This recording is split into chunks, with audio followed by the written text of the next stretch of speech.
Elvis, thanks so much for doing this with us. Let's just get started, shall we? Can you explain the constitutional foundations of legislative immunity for members of the House of Representatives? What precedent exists that defines the scope of this immunity? Well, quite frankly, if you look at it, there has always been the cry about Section 308 of the Constitution that gives immunity to the president, vice president, governor, and deputies. And, most of the arguments have always been anchored on the, transparency, accountability that has been swept over the carpet under the guise of the immunity clause. The House of Representatives sought to amend it, but unfortunately in doing so, it will appear that they started on the wrong footing.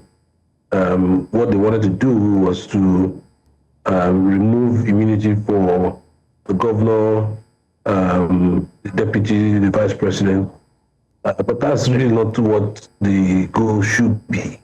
The goal should be reworking that provision to better serve the demands of democracy in terms of ensuring accountability, transparency, particularly in management of public funds, and not to completely remove it. If you look at how competitive our political system is, you will agree with me that there's need for some form of immunity for these elected officials. It's just that we need to now rework it to so that it no longer provides a shield for financial misappropriation, lack of transparency, and accountability in governance. So when the House of Reps introduced it, I was worried because I knew it wasn't going to pass through, because if you want to amend the Constitution, you're going to require the states, and the governors are already affected. And most of the governors across the state controls the houses of assemblies. So I'm not really surprised that it is being withdrawn and then, in doing so, there wasn't any proper debate. This is a matter of national importance that requires serious debate, that requires public presentation of the bill so that members of the public can make input.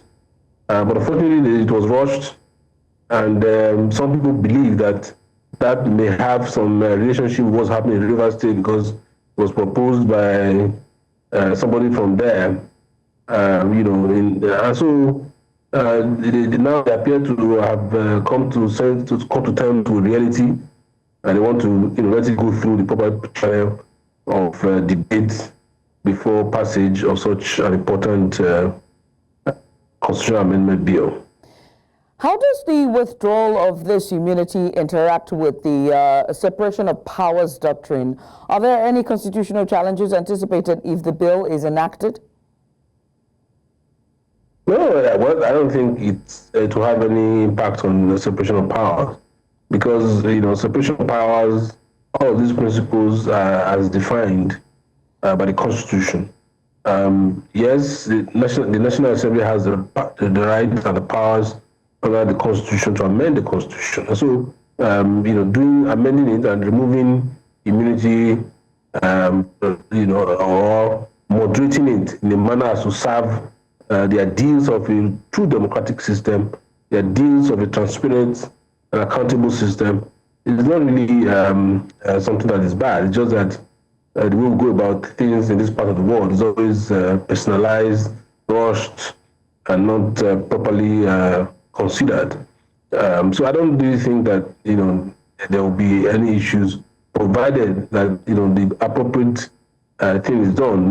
The bill is given the widest publication.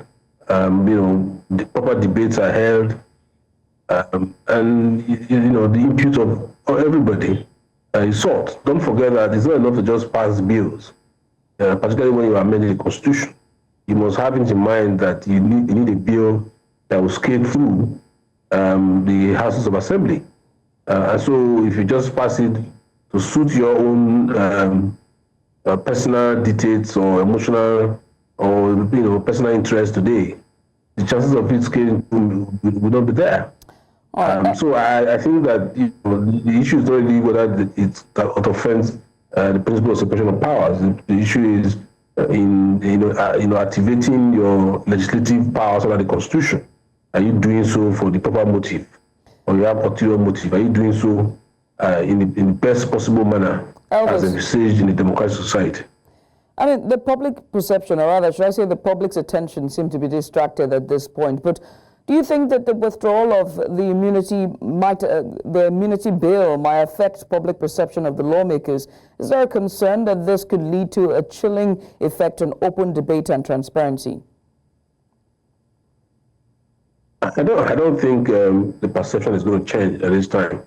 What we have, the National Assembly that we have today, is really at all-time low in terms of transparency with their processes and proceedings, in terms of accountability, the way I manage the votes over very important bills and very, very important national issues, has really shown that the people cannot really trust them. And I don't think this action is going to help in any way.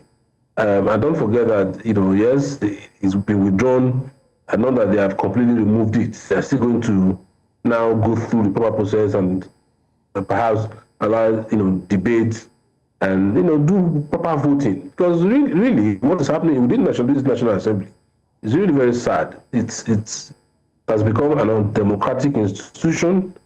It's supposed to be a symbol of democracy, but in the House where you do voice votes to endorse serious issues like declaration of emergency, bills to amend the Constitution, and other very important matters, really it doesn't speak well.